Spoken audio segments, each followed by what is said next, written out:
ठीक है। तो देखो कुषाणों के बाद की कहानी देखते हैं कि कुषाण साम्राज्य का पतन होता है और कुषाण साम्राज्य के पतन के बाद भारत में कैसा क्या राजनीतिक स्थिति का निर्माण होता है।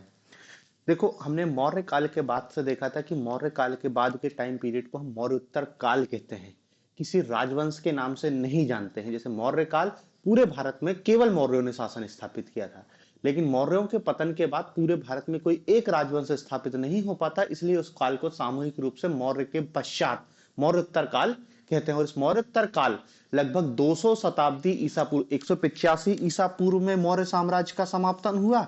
185 ईसा पूर्व। इस 185 ईसा पूर्व से लगभग 300 ईस्वी, मतलब हम ये कह सकते हैं ये टोटल 500 वर्ष, इसको हमने कॉमन रूप से क्या कहा, मौर्योत्तर काल कहा। और इस मौर्योत्तर काल में हमने क्या है देखा कि हिंद यवन थे, हिंद यवन, शक भी देखे, पहलव भी देखे थे, कुषाण और सातवाहन, इत्तों को हमने पढ़ा था। और भी थे, आभीर भी था, कुंतल भी था, नीचे साउथ की स्थिति और थी।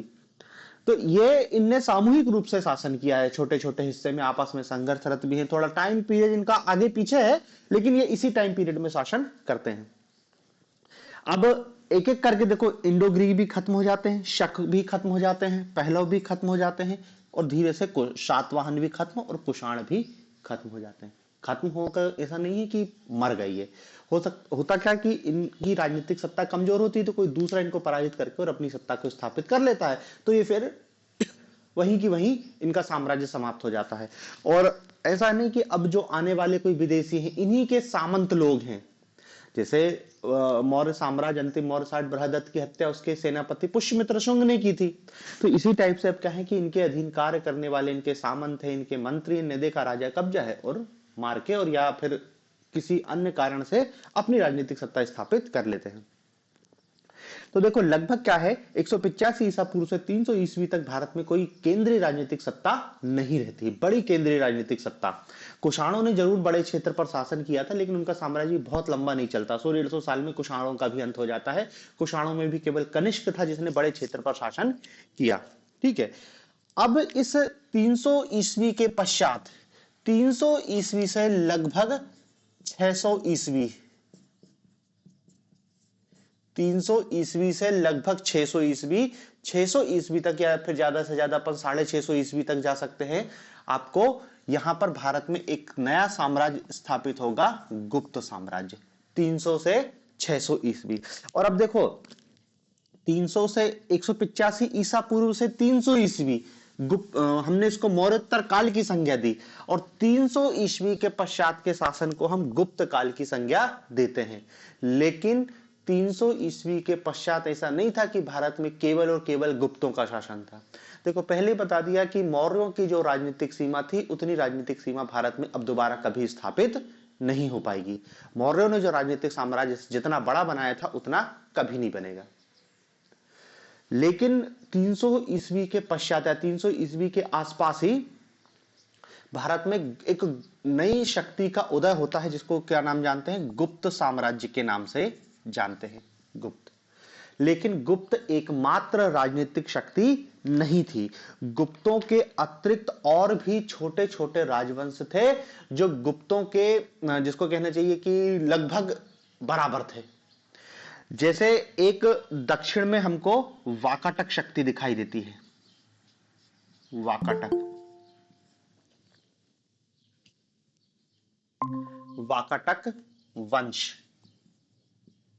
ये वाकाटक वंश कहां से आया, ये जो अपने सातवाहन थे, सातवाहनों को रिप्लेस करके वाकाटक, और उनके नीचे कुंतल कदम वंश था। ये तो पहले से ही शासन कर रहे थे। ठीक है, ये आप समझ सकते हो ना, महाराष्ट्र और आंध्र प्रदेश वाला रीजन, ये उसके थोड़े से नीचे वाला रीजन।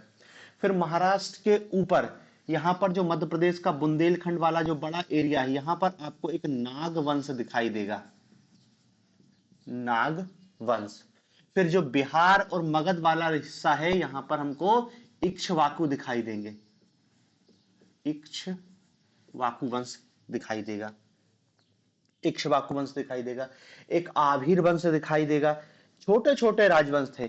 इनके अतिरिक्त हमको कुछ गणतंत्र भी दिखाई देते हैं, जैसे अर्जुनायन,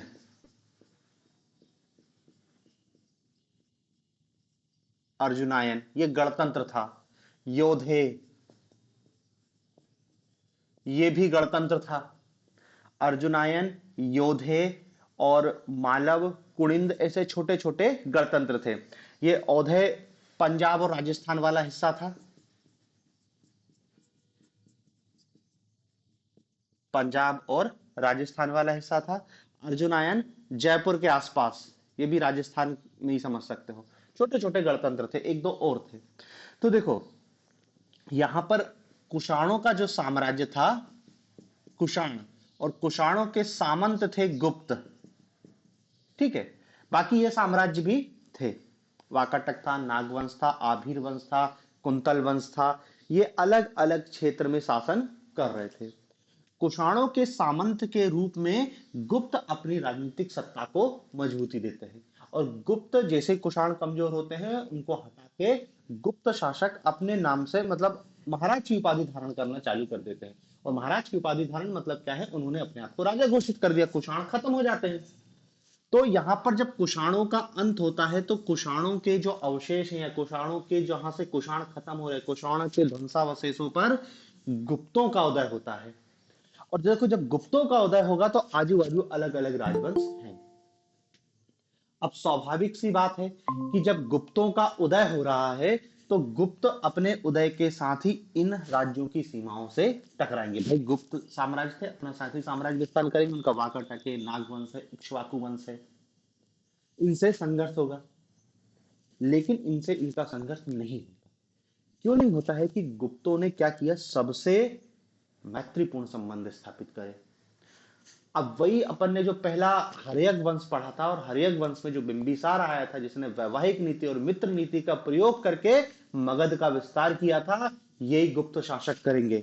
वाकाटकों से क्या कहते हैं वैवाहिक संबंध स्थापित करेंगे, इक्ष्वाकुओं से करेंगे, नागों से कर लेंगे, इन सबसे संबंध स्थापित कर लेंगे। ये मजबूत हो गए, अब इनसे इनकी कोई लड़ाई नहीं होगी, और जो बचे खुचे रहेंगे उनको जीत लेंगे। और जीतने के बाद फिर एक बड़ी केंद्रीय शक्ति के रूप में गुप्तों ने भारत पर शासन किया। ठीक है ना। तो देखो अब हमको जो इतिहास में हम जहां पर पहुंच गए हैं उस कालखंड को कह रहे हैं हम गुप्त राजवंश, या गुप्त काल के नाम से उसको इतिहास में जानते हैं हम। गुप्त काल, मौर्य काल के बाद जो मौर्योत्तर काल था लगभग 500 वर्ष तक, जिसमें कोई बड़ी राजनीतिक केंद्रीय शक्ति नहीं दिखाई देती है, अब लगभग 300 ईस्वी के पश्चात भारत में गुप्तों के नाम से एक बड़े राजवंश की स्थापना होती है, और इसलिए इसको इतिहास में गुप्त काल के नाम से भी जाना जाता है। ठीक है।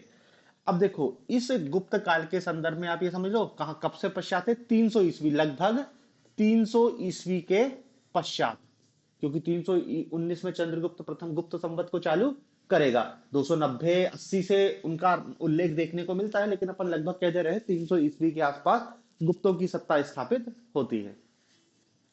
इस गुप्त काल को गोल्डन एज ऑफ हिंदुइज्म कहते हैं। Golden age of Hinduism, golden age of Hinduism, golden period,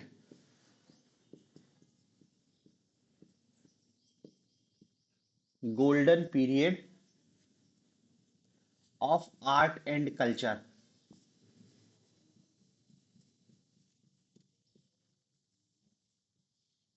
golden period of art and culture, golden period of Sanskrit, Sanskrit का स्वर्ण काल। मतलब गुप्त काल को भारतीय इतिहास का स्वर्ण काल कहा जाता है। इसको संस्कृत का स्वर्ण काल कहते हैं, आर्ट एंड कल्चर का स्वर्ण काल कहते हैं, और हिंदुइज्म का स्वर्ण काल कहा जाता है।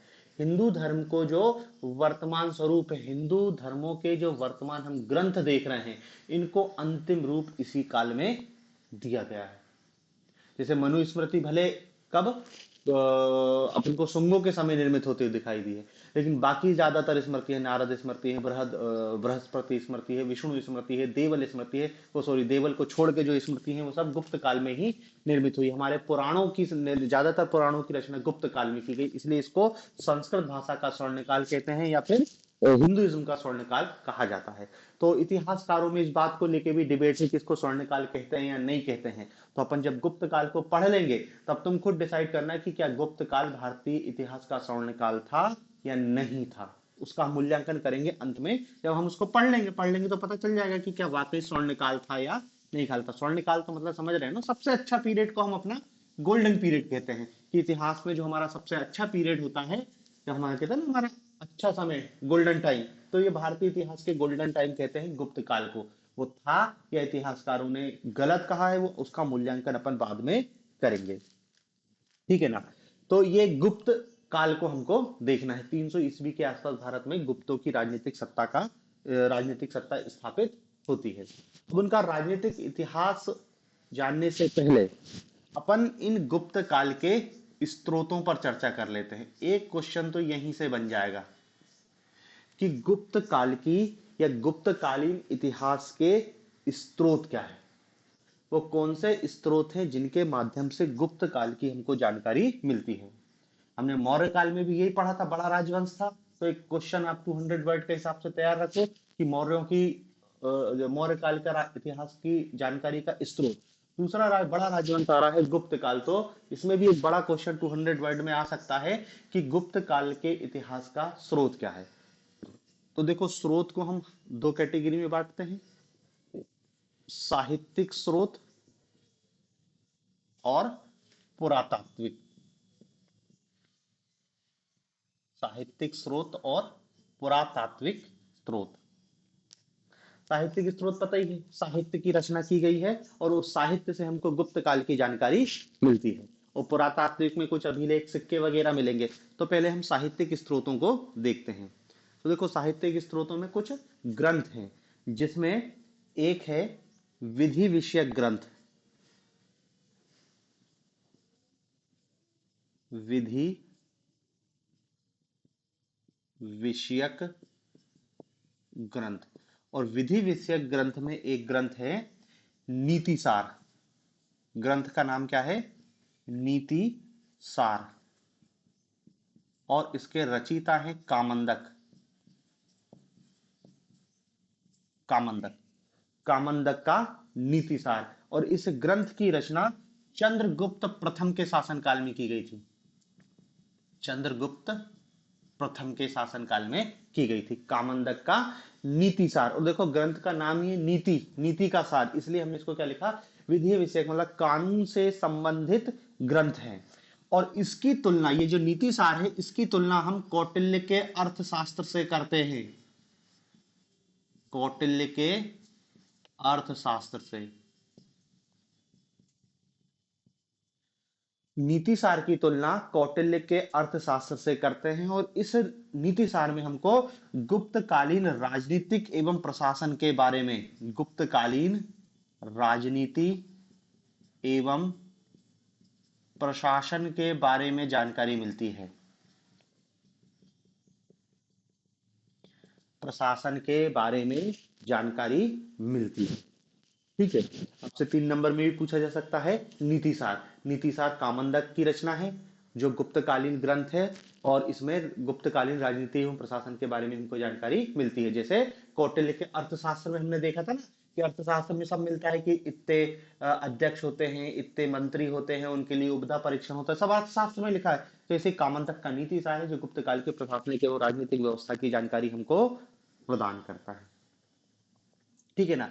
अब देखो विधि विषयकों में इस नीति सार के अलावा कुछ स्मृति ग्रंथ हैं, जैसे नारद स्मृति, नारद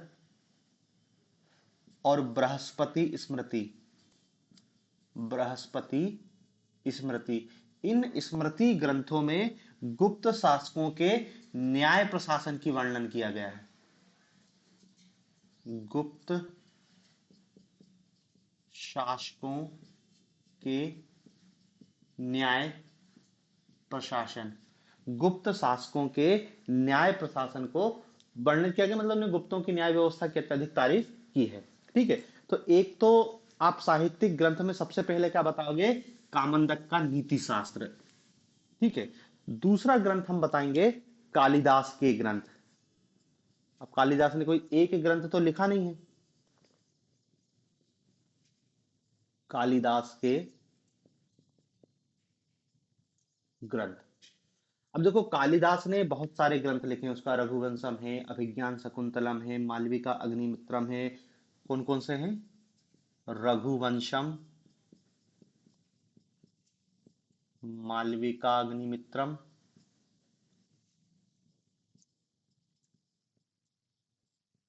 कुमार संभवम, और भी ग्रंथ, ऋतु संहार है, एक मेघदूत है। ये इसके प्रमुख प्रमुख ग्रंथ हैं। अब हालांकि कालिदास के इस ग्रंथों में, कालिदास के इन ग्रंथों में कोई गुप्तकालीन इतिहास की जानकारी नहीं मिलती है। इसमें मूल रूप से क्या है, प्रेम की चर्चा है, प्रकृति की चर्चा है, और इस टाइप की कहानियों की चर्चा है। लेकिन ये ग्रंथ, भले इसमें गुप्तकालीन इतिहास का कोई उल्लेख नहीं हो, लेकिन उसके बाद भी इन ग्रंथों से हमको गुप्तकालीन प्रशासन, समाज और धर्म की जानकारी मिलती है।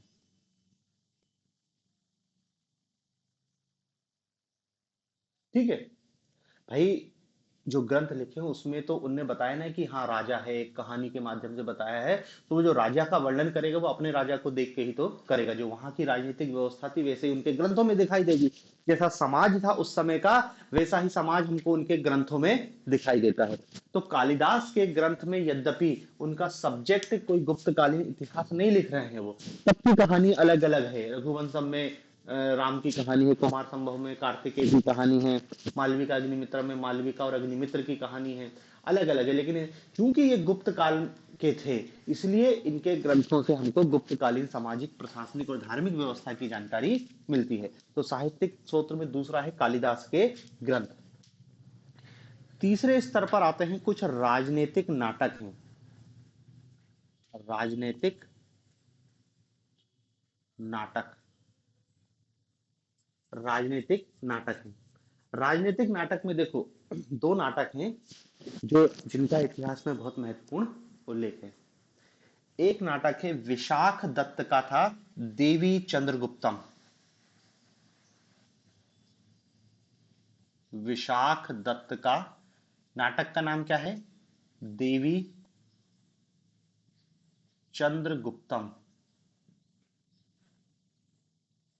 ये नाटक का नाम है और ये उसका राइटर है, विशाख दत्त का देवी चंद्रगुप्तम। इस देवी चंद्रगुप्तम में क्या है, गुप्तकालीन इतिहास की जानकारी मिलती है। अब देखो इसका जो इतिहास है वो प्रमाणिक नहीं है, क्योंकि इस देवी चंद्रगुप्तम में चंद्रगुप्त और उसके भाई भाई की देवी थी ध्रुव देवी, उसके विवाह की जानकारी है। वो कहानी कुछ ऐसी है कि ध्रुव देवी का अपहरण शक लोग कर लेते हैं। तो वो जो शासक रहता है रामगुप्त, वो उसको छुड़ा नहीं पाता है, तो उसका भाई, छोटा भाई रहता है चंद्रगुप्त, वो उसको छुड़ा के उससे विवाह कर लेता है। तो ये कहानी पूरी देवी चंद्रगुप्तम नाटक में मिलती है। तो इस देवी चंद्रगुप्तम नाटक से भी हमको क्या जानकारी मिलती है कि इसमें गुप्तकालीन थोड़ी सी राजनीतिक संरचना की जानकारी, सीधी सी बात ये दिखाई दे रही है कि दो भाइयों के संघर्ष की कहानी बता रहा है देवी चंद्रगुप्तम। दूसरा एक और नाटक है, शूद्रक का नाटक था। ये राइटर का नाम है शूद्रक, और शूद्रक के नाटक का नाम था मृक्ष कटिकम।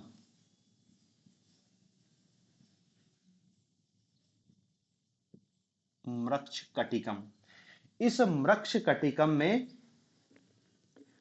तात्कालिक राजनीतिक परिस्थितियों की जानकारी मिलती है।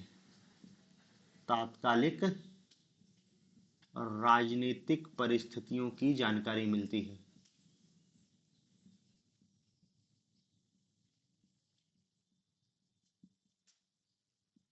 तात्कालिक राजनीतिक परिस्थितियों की जानकारी मिलती है। मृक्षकटिकम भी कुछ नहीं, एक ब्राह्मण चारुदत्त और एक वैश्या वसंत सेना की प्रेम कहानी है। लेकिन वो प्रेम कहानी के माध्यम से तात्कालिक राजनीतिक व्यवस्था की जानकारी मिलती है। तो दूसरा नाटक क्या है, मक्षकटिकम। एक और नाटक है वज्जिका के कौमुदी महोत्सव। वज्जिका, नाटक का नाम क्या है, कौमुदी महोत्सव। वज्जिका का नाटक का नाम है कौमुदी महोत्सव। और इसमें क्या नाटक है, इसमें चंद्रगुप्त प्रथम के राज्यरोहण की जानकारी है। चंद्रगुप्त प्रथम के राज्यरोहण की जानकारी है। चंद्रगुप्त प्रथम के राज्यरोहण की जानकारी हमको मिलती है वज्जिका के कौमुदी महोत्सव में। देखो ये शायद किसी बार 3 नंबर में पूछा गया है, कौमुदी महोत्सव। तो ये क्या है, आपको सेपरेट 3 नंबर में कभी भी पूछ सकते हैं। देखो क्या है ना कि मेंस के हिसाब से हमको 3 नंबर के क्वेश्चन भी तैयार करने हैं। तो मेंस में तो क्या है कि जैसे इतिहास में हमने इंडस वैली सिविलाइजेशन पढ़ा, उसको पढ़ा, उसके बाद वैदिक समाज पे आ गए।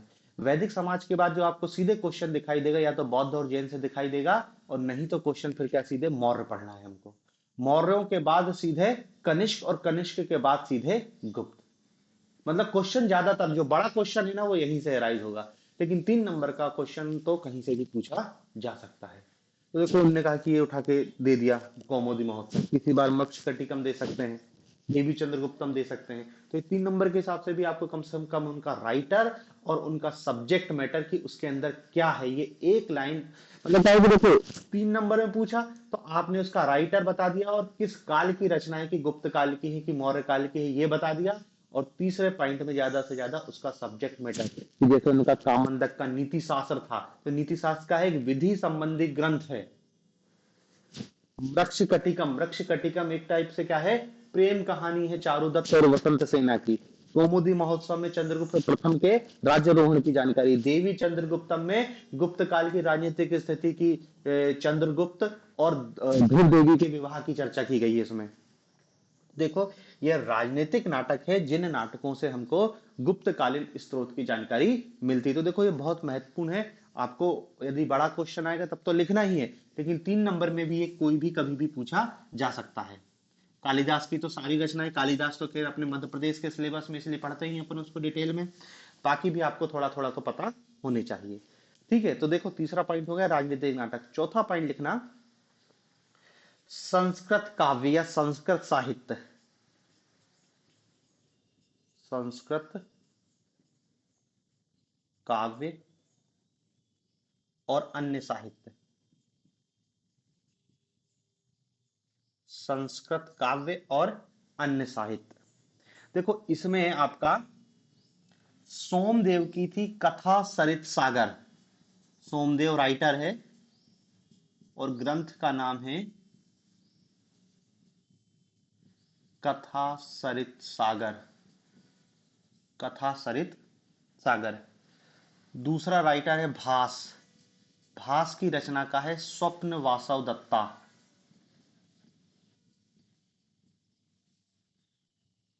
स्वप्न वासव दत्ता। ठीक है, और देखो एक दो ग्रंथ के नाम और लिख लो, जैसे सेतुबंध, काव्य मीमांसा, सेतुबंध, काव्य मीमांसा, आयुर्वेद दीपिका। ये सब वो ग्रंथ हैं जिससे हमको गुप्तकालीन राजनीतिक स्रोत की जानकारी मिलती है। ठीक है, तो देखो साहित्यिक में ही 4 पॉइंट हो गए हैं, विधि विषयक ग्रंथ, कालिदास के ग्रंथ, राजनीतिक नाटक, संस्कृत काव्य या अन्य साहित्य। पांचवा पॉइंट धार्मिक ग्रंथ। धार्मिक ग्रंथ, और धार्मिक ग्रंथ में हमारे आ जाएंगे पुराण। वायु पुराण, मत्स्य पुराण, वायु मत्स्य पुराण, स्कंद पुराण, ब्राह्मण पुराण, जितने भी पुराण हैं वो। फिर इसी काल में रामायण और महाभारत जैसी रचनाओं को भी अंतिम रूप दिया गया। महाभारत, रामायण, तो ये सब धार्मिक स्रोत हैं, जो धार्मिक ग्रंथ है जिनकी रचना हम देखते हैं गुप्त काल में आके पूरी होती है। पुराणों की रचना गुप्त काल में, ज्यादातर स्मृति ग्रंथ गुप्त काल में ही लिखे गए हैं। ठीक है, तो धार्मिक ग्रंथों की रचना की गई है। और छठवां पॉइंट लिखना, साहित्यिक स्रोत में ही है बौद्ध ग्रंथ। बौद्ध ग्रंथ, बौद्ध ग्रंथों में भी क्या है, गुप्तकालीन साहित्य या गुप्तकालीन राजनीतिक और सामाजिक व्यवस्था की जानकारी मिलती है। और देखो बुद्ध ग्रंथों में है मंजूश्री मूलकल्प।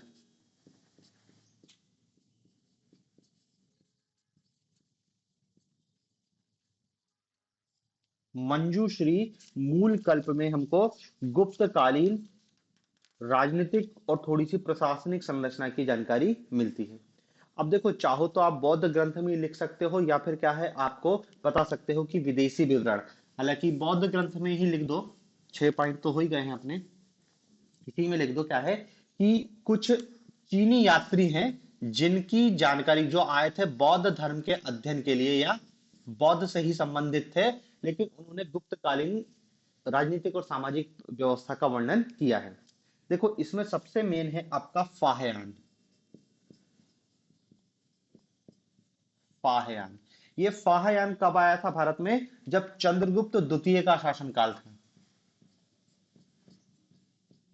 चंद्रगुप्त द्वितीय का शासनकाल था, ये गुप्तों के समय आया था। इसने किताब भी लिखी है, इसका विवरण भी पेपर में अलग से पूछा जाता है कि फाहयान के भारत विवरण को समझाइए।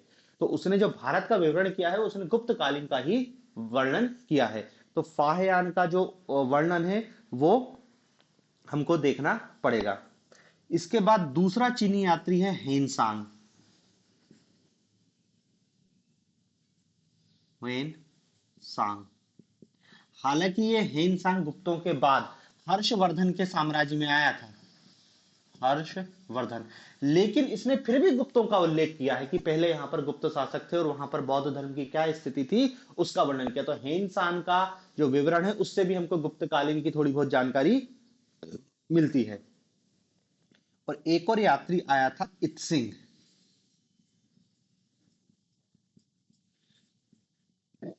इत्सिंग, ठीक है। और इत्सिंग आया था लगभग 575 के आसपास। और इसने क्या है, इसने भी गुप्तकालीन थोड़ी बहुत उल्लेख किया है। इसने बताया है कि गुप्त वंश का जो पहला शासक था श्रीगुप्त, श्रीगुप्त ने नालंदा विहार को दान देने का उल्लेख है। नालंदा विहार को कुछ दान दिया है, ऐसा कुछ उल्लेख इसने अपने विवरण में किया है।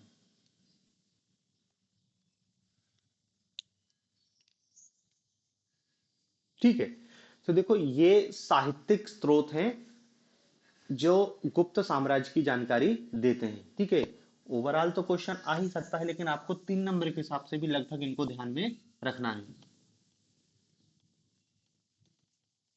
अब साहित्यिक स्रोतों के बाद आते हैं हम पुरातात्विक स्रोतों में।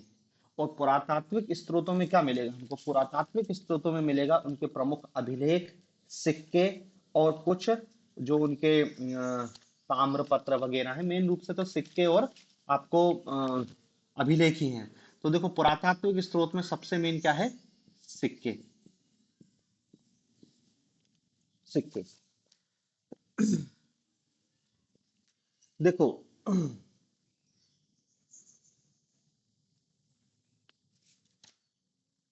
गुप्त काल के सिक्के हमको व्यापक रूप में प्राप्त हुए हैं। और गुप्त काल में हमको पहली बार ऐसे सिक्के मिले हैं जिन पर क्या है, राजा के साथ रानी का अंकन है। अभी देखेंगे चंद्रगुप्त फर्स्ट ने जो शादी करी थी उसने अपनी पत्नी का नाम से सिक्का चलाया था। राजा रानी प्रकार का सिक्का, विवाह प्रकार का सिक्का, बहुत प्रकार के सिक्के हमको गुप्त काल में मिले हैं। अलग अलग हैं, चंद्रगुप्त के सिक्के अलग मिले हैं, समुद्रगुप्त के सिक्के अलग मिले हैं। और उन सिक्कों में जो अभिव्यक्ति की गई है कि पता चला है समुद्रगुप्त के सिक्के में समुद्रगुप्त को वीणा बजाते हुए दिखाया गया है, या फिर समुद्रगुप्त के सिक्के में शिकार करते हुए दिखाया गया है। तो सिक्कों के माध्यम से भी हमको गुप्तकालीन प्रशासनिक व्यवस्था की जानकारी मिलती है। देखो सिक्के बहुत महत्वपूर्ण स्रोत होते हैं आपको राजनीतिक व्यवस्था की जानकारी के लिए। उसमें भले कुछ लिखा नहीं हो, लेकिन देखो सिक्कों की जो गुणवत्ता है, गुणवत्ता वो बता देते हैं राजा की औकात। सिक्के सोने के जारी किए जा रहे हैं, सिक्कों की क्वालिटी अच्छा है, उस पर प्रिंटिंग अच्छी की गई, आकृति अच्छी है, तो इसका पता चलता है कि राजा की राजनीतिक स्थिति मजबूत है। सिक्के बता रहे हैं भाई, जैसे आज के समय में भी देश की औकात पता चलती है कि उसकी डॉलर के समक्ष क्या वैल्यू है। जो देश जितना मजबूत होगा डॉलर के समक्ष उसकी वैल्यू उतनी मजबूत होगी। जो देश जितना कमजोर होगा आर्थिक रूप से डॉलर के समक्ष उसकी वैल्यू उतनी कम होगी। डॉलर को हटा के सोना कर सकते हो। तो यहाँ पे भी सिक्के यही बताते हैं। जैसे आप गुप्तों के प्रारंभिक शासक देखोगे, चाहे चंद्रगुप्त हो चाहे समुद्रगुप्त हो, इनके सिक्के बहुत अच्छी क्वालिटी के थे। लेकिन फिर बाद के जो गुप्त शासक हुए, कुमार गुप्त के बाद के देखेंगे तो सिक्कों का धीरे धीरे घटिया क्वालिटी के सिक्के मिलने लगे। तो घटिया क्वालिटी के सिक्के मतलब क्या है? पतनशील राजनीतिक व्यवस्था और पतनशील अर्थव्यवस्था का इंडिकेटर है। फिर इन्हीं सिक्कों में हमको क्या है, राजा के धार्मिक भावनाएं, उनके राज्य चिन्ह आदि की जानकारी मिलती है। तो देखो किसी भी राजा के सिक्के उसके शासन काल के प्रमुख स्रोत होते हैं जानकारी के। भले वो स्पष्ट रूप से आप सोचो कितना सा कॉइन क्या है, लेकिन कॉइन बहुत महत्वपूर्ण होता है। उससे राजा की आर्थिक स्थिति पता चल जाती है कि राजा के पास कितना पैसा था, सिक्के की क्वालिटी देख के।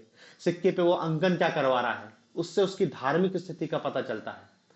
देखे ना कि शिव की आकृति की, नंदी की आकृति की, विष्णु की आकृति की, खुद की आकृति कि खुद के पत्नी की आकृति क्या बनवा रहा है, उससे उसकी राजनीतिक धार्मिक और सामाजिक स्थिति का पता चलता है। ठीक है ना। तो देखो सिक्कों में तो अपन अभी कुछ ज्यादा नहीं बता रहे हैं, क्योंकि सिक्कों के बारे में अपन अलग से देखेंगे। चंद्रगुप्त के सिक्के, समुद्रगुप्त के सिक्के, तो उधर से थोड़ा सा कॉपी करके इधर लिख लेना। अभी अपन सिक्कों में ज्यादा कुछ नहीं लिख रहे हैं, क्योंकि फिर से उसको थोड़ा सा अलग से डिटेल में देखना पड़ेगा। गुप्तकालीन सिक्के। दूसरा इसमें साहित्यिक पुरातात्विक स्रोत में है गुप्तकालीन अभिलेख। गुप्तकालीन अभिलेख। और देखो गुप्तकालीन अभिलेख में भी हमको कुछ प्रमुख अभिलेख मिलते हैं। जैसे एक अभिलेख है विल्सण अभिलेख। विल्सण अभिलेख। दूसरा अभिलेख है भीतरी स्तंभ लेख।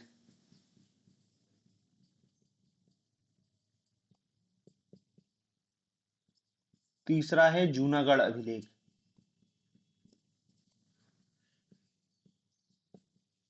जूनागढ़ अभिलेख। ये तीन अभिलेख जो हमको प्राप्त हो रहे हैं प्रमुख रूप से। इसके अतिरिक्त और भी बहुत सारे अभिलेख हैं। कुमार गुप्त ने तो बहुत सारे अभिलेखों की स्थापना करी थी। ये कुछ प्रमुख अभिलेख हैं जिससे हमको गुप्तकालीन राजनीतिक और सामाजिक व्यवस्था की जानकारी मिलती है।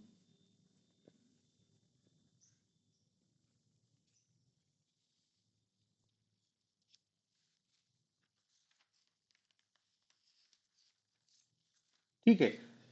अब देखो ये इन अभिलेखों में ये तो क्या हो गया, गुप्त राजाओं द्वारा स्थापित अभिलेख हो गए।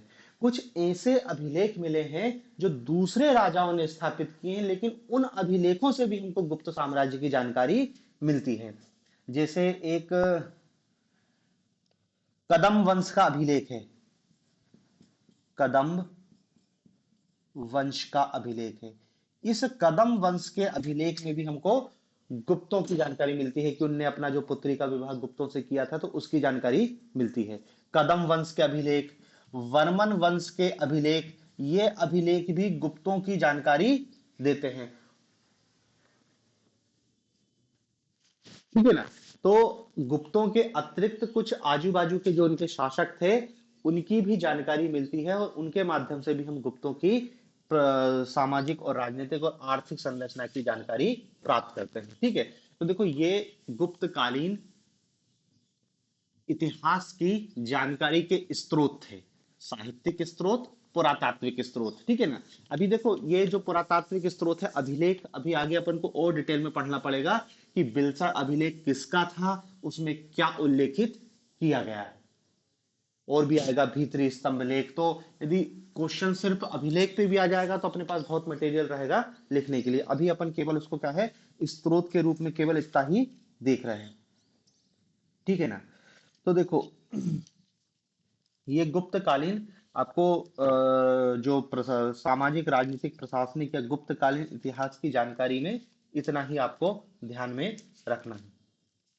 अब देखते हैं पहले गुप्त काल का राजनीतिक संरचना या गुप्त काल का राजनीतिक इतिहास कि कौन कौन से शासक हुए हैं और उन शासकों ने क्या हमको, मतलब हम केवल देखो कुछ शासकों का तो केवल नाम याद रखना है और बाकी कुछ शासक का तो ठीक ठाक उल्लेख इतिहास में किया गया, मतलब वो हमारे लिए बहुत काम के हैं। जैसे गुप्त वंश के राजनीतिक इतिहास की शुरुआत होती है श्रीगुप्त से। श्रीगुप्त, इसका टाइम पीरियड कोई महत्वपूर्ण नहीं है, 280 260 ईसा पूर्व के आसपास है। नाम मिलता है कि एक श्रीगुप्त नामक व्यक्ति ने, हाँ, और इनमें क्या याद रखना, ये कुषाणों के सामंत थे, कुषाणों के सामंत। हाँ, एक चीज और याद, इनकी राजनीतिक संरचना से पहले ये गुप्त थे कौन, गुप्त थे कौन, ब्राह्मण थे, बनिए थे, शूद्र थे, विदेशी थे, कौन थे ये गुप्त। तो देखो इन गुप्तों के बारे में इतिहासकारों में थोड़ा सा मतभेद है, कोई इनको कहता है कि ये ब्राह्मण थे, किसी ने इनको क्षत्रिय बताया, किसी ने इनको निम्न जाति के बताया, अलग अलग है। लेकिन स्पष्ट रूप से इतिहासकारों का मत है कि ये गुप्त काल अग्रवालों के धरणी गोत्र से संबंधित थे, धरणी गोत्र से संबंधित थे, इसलिए स्पष्ट रूप से क्या हुए, वैश्य, स्पष्ट रूप से क्या हुए, वैश्य। बाकी अलग अलग है कि इतिहासकार काशी प्रसाद जायसवाल कुछ और कह रहा है, कोई इतिहास और, हमको तो बस याद रखना है कि ये अग्रवालों के धरणी गोत्र से संबंधित थे। तो गुप्त राजा क्या थे, वैश्य थे, और ये गुप्त राजा वैष्णव धर्म के अनुयायी थे, या वैष्णव धर्म को इन्होंने संरक्षण दिया था। इनके सिक्कों में हमको गरुड़ की आकृति दिखाई देती है, विष्णु या वैष्णव से संबंधित ये वैष्णव धर्म को अपनाते थे, ठीक है। तो इतनी बात इनकी है कि कुषाणों के सामंत थे, अग्रवालों के धरणी गोत्र से संबंधित थे और वैष्णव धर्म को ये संरक्षण प्रदान करते थे। अब देखो इनमें पहला इनका शासक कौन था, श्रीगुप्त, श्रीगुप्त, बस नाम, शुरुआत यहीं से होती है। दूसरा श्रीगुप्त के बाद शासक बनता है घटोत्कच,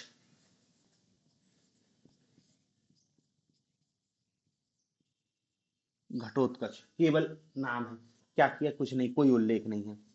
तीसरा शासक आता है इनमें चंद्रगुप्त प्रथम,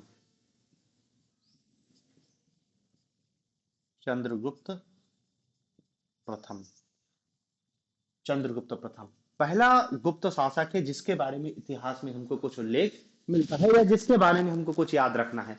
श्रीगुप्त तो केवल आप क्या है इसलिए याद रखोगे कि गुप्त वंश का संस्थापक पूछ लिया तो बताने के लिए काम आएगा श्रीगुप्त, बाकी कोई काम का नहीं है। चंद्रगुप्त मौर्य की सबसे बड़ी उपलब्धि थी कि इस चंद्रगुप्त मौर्य ने महाराजाधिराज की उपाधि धारण करी,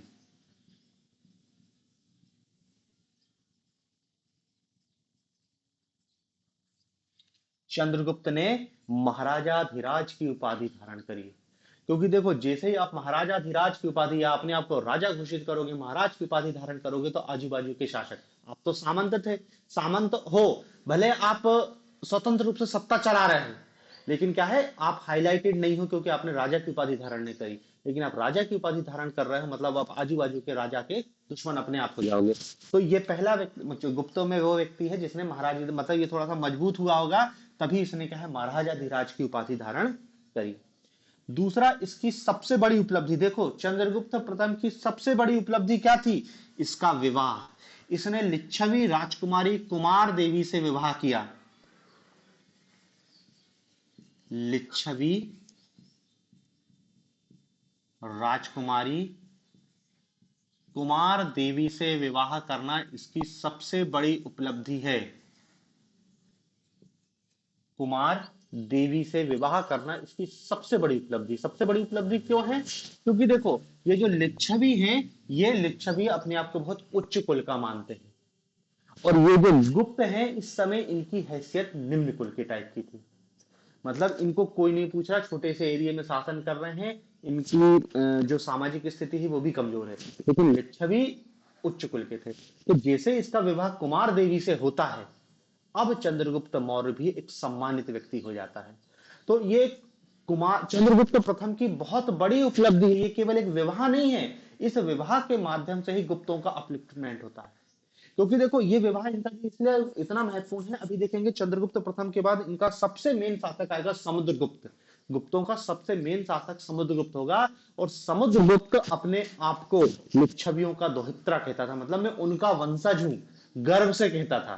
तो मतलब उनकी इज्जत होगी जब तो अपने आप को वो जोड़ रहा है, यदि उनकी इज्जत नहीं होती तो नहीं जोड़ता। तो इसकी सबसे बड़ी उपलब्धि क्या है? कुमार देवी से विवाह करना। और फिर इसकी एक और उपलब्धि है कि इसने 319 ईस्वी में गुप्त संवत चलाया।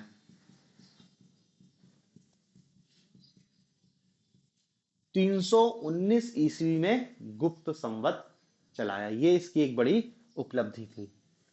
ठीक है। और देखो इसने कुमार देवी से शादी करी थी, तो इसने राजा रानी प्रकार के सिक्के जारी किए, राजा रानी प्रकार के सिक्के। देखो ये शायद इतिहास में पहली रानी है जिसके सिक्के जारी होते हैं, इसके पहले किसी रानी के हमको सिक्के दिखाई नहीं देते हैं, कोई रानी का ही उल्लेख नहीं है ढंग से। अशोक की ही कुछ रानी है जिनका प्रशस्ति में उल्लेख है, लेकिन पहली रानी है जिसका सिक्कों में उल्लेख मिलता है कुमार देवी, उसके अपने सिक्के हैं उसकी आकृति सिक्कों में। तो देखो ये प्रारंभ के 3 शासक हैं, श्रीगुप्त, घटोत्कच और चंद्रगुप्त प्रथम।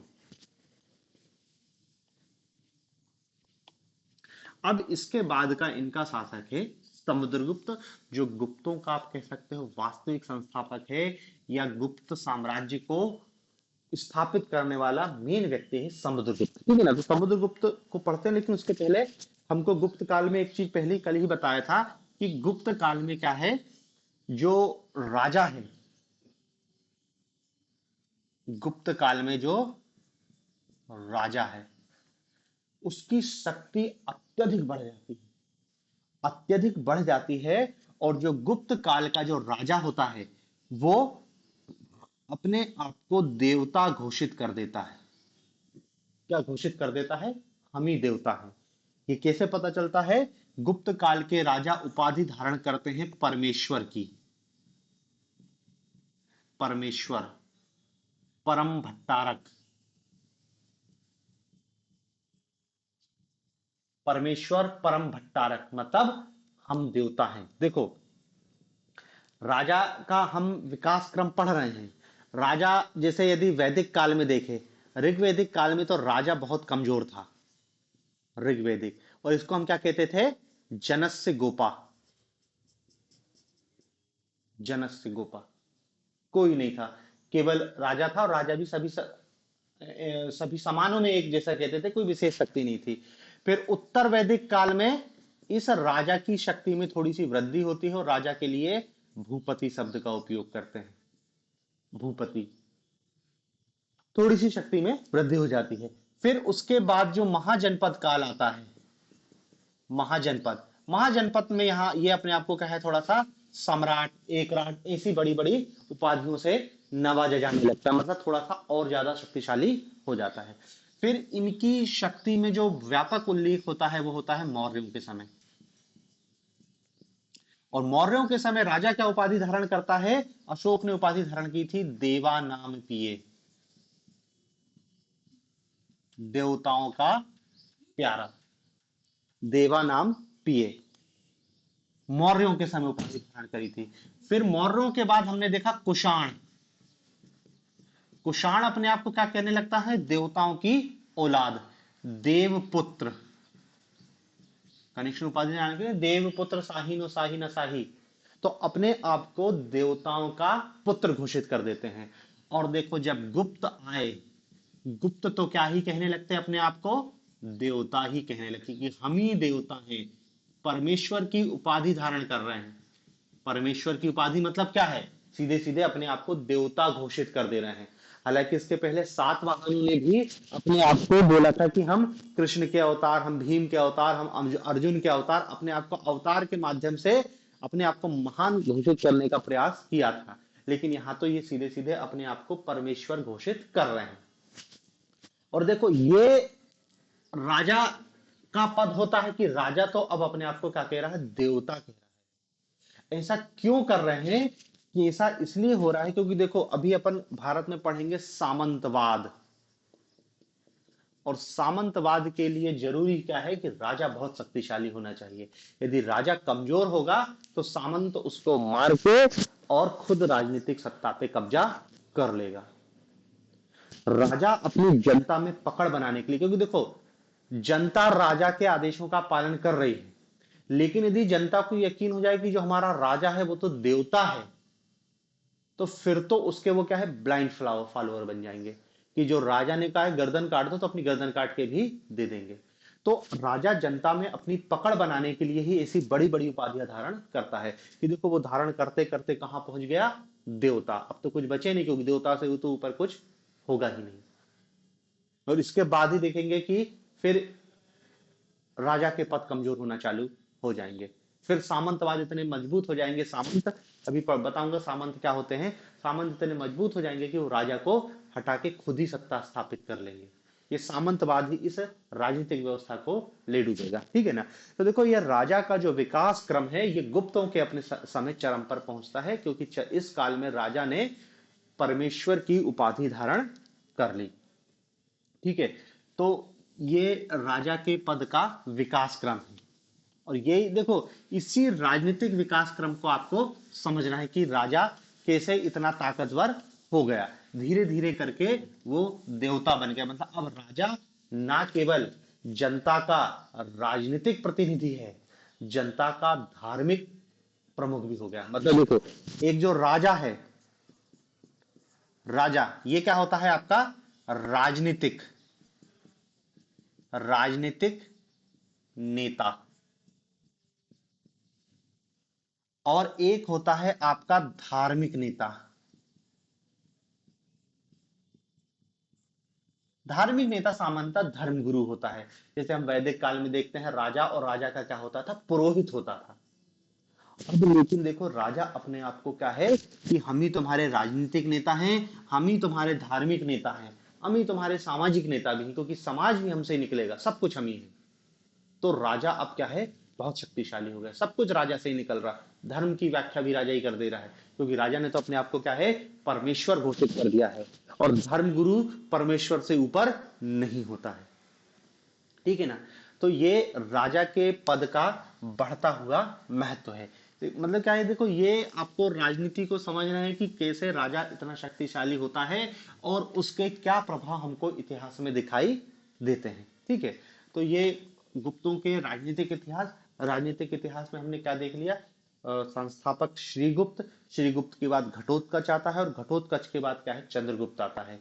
चंद्रगुप्त प्रथम की 3 उपलब्धि हैं।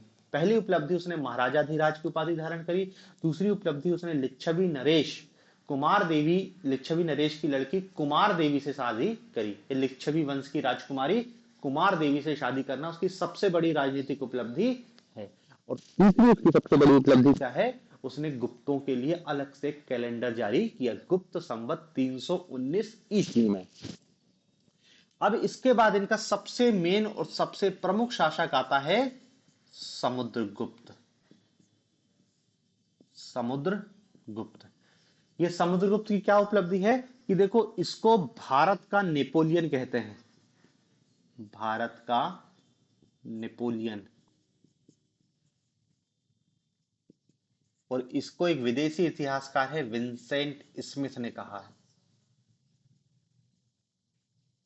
विंसेंट स्मिथ ने चंद्रगुप्त को क्या कहा है, भारत का नेपोलियन की संज्ञा दी है।